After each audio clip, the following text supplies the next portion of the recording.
Imagine you're standing outside a glass building at night. Inside, people are laughing, talking, sharing moments you wish you could be part of. Through the glass, you can see their smiles, but they can't see you. You're on the outside, in the cold, watching life happen for other people.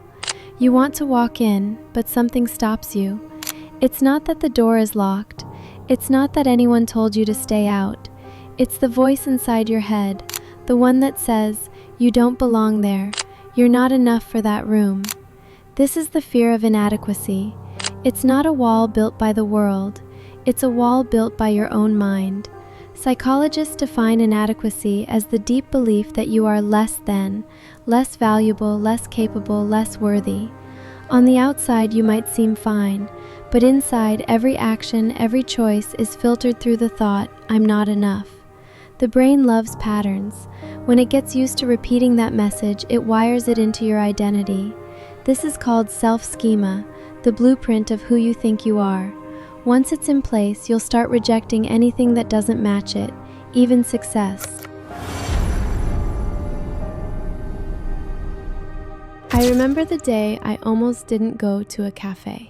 Not because I was busy, not because I didn't like coffee, but because I didn't own an iPhone. In my head, I thought, what will people say? They'll see my phone, they'll laugh, they'll think I'm not successful. And then my mind said, why do you need an iPhone to go to a cafe? You could just go and improve yourself. But almost instantly, another excuse popped up. You don't even have a car license. I told myself, it's okay, the public bus is affordable, just go. And then came the next excuse. The bus takes too long, it's a waste of time. This time I answered, fine, I'll use the bus time to listen to an audiobook. No more excuses. That day taught me something. Inadequacy not just keep you from big opportunities, it can keep you from small, everyday choices that could change your life. This fear often starts early. Maybe you were only praised when you achieved something big. Maybe your mistakes were met with shame instead of guidance. And now, with social media, you see hundreds of perfect lives every day, but never the struggles behind them. Your subconscious starts to believe it's the full truth. They're ahead, you're behind. And without realizing it, you live your life in quiet comparison. You see the graduation photos, but not the nights they cried alone. You see the luxury car, but not the years of debt behind it. You see the happy couple's vacation, but not the fights that almost broke them. The problem isn't that you're failing, it's that you're only seeing their highlight reel while comparing it to your behind the scenes. And the more you scroll, the more this invisible weight sits on your chest.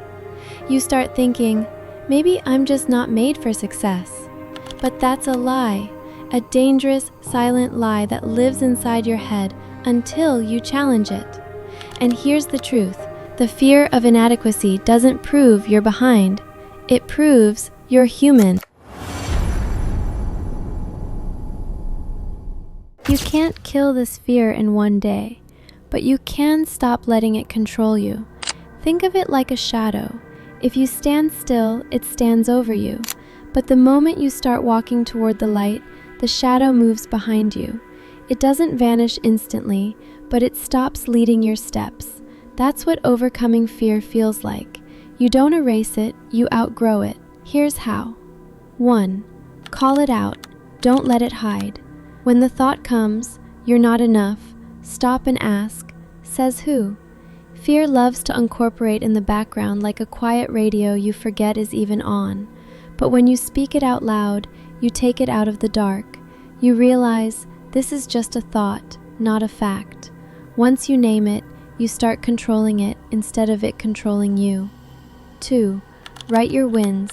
Train your brain to see progress. Each night, write 3 things you did well today, no matter how small.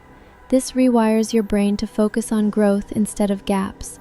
It could be as simple as, I drank enough water, I replied to that email, or I went for a 5-minute walk. Over time, your brain starts scanning for wins automatically. You stop defining yourself by what you lack. and start seeing the person you're becoming. 3. Cut the noise. Protect your mind from comparison traps. If scrolling makes you feel smaller, cut it.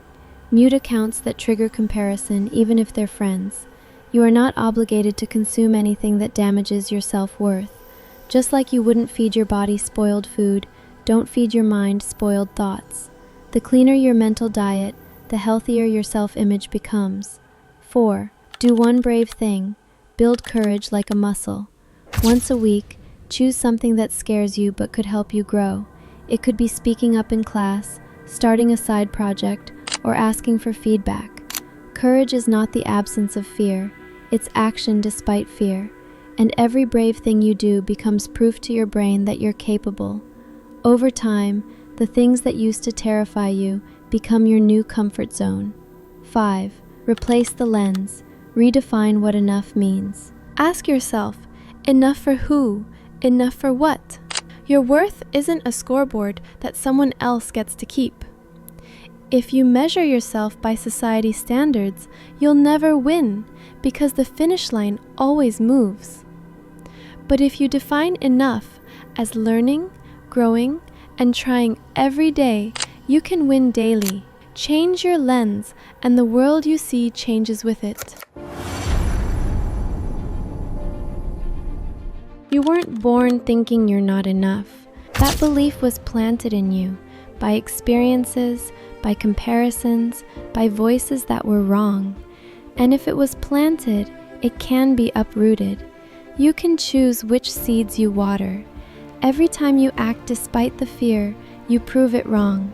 Every time you move forward, even a little, you're breaking the walls your mind built. The fear of inadequacy may whisper for the rest of your life, but here's the good news, it's only a whisper, and whispers can't stop footsteps.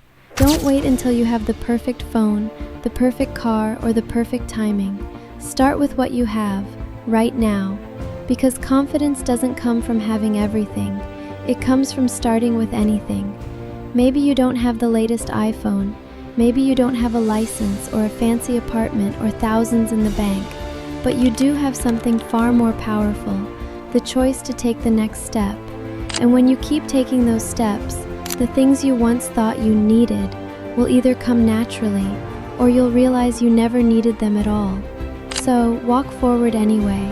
Let the fear speak if it wants, but don't give it the steering wheel. Your life is too big to be driven by a small voice. If this message hit something inside you, if it made you pause and think, then I invite you to stay with me. This channel is where we dig deep, where we turn struggles into strength. Subscribe now, not just for more videos, but as a promise to yourself that you'll keep showing up, keep growing, and keep walking forward.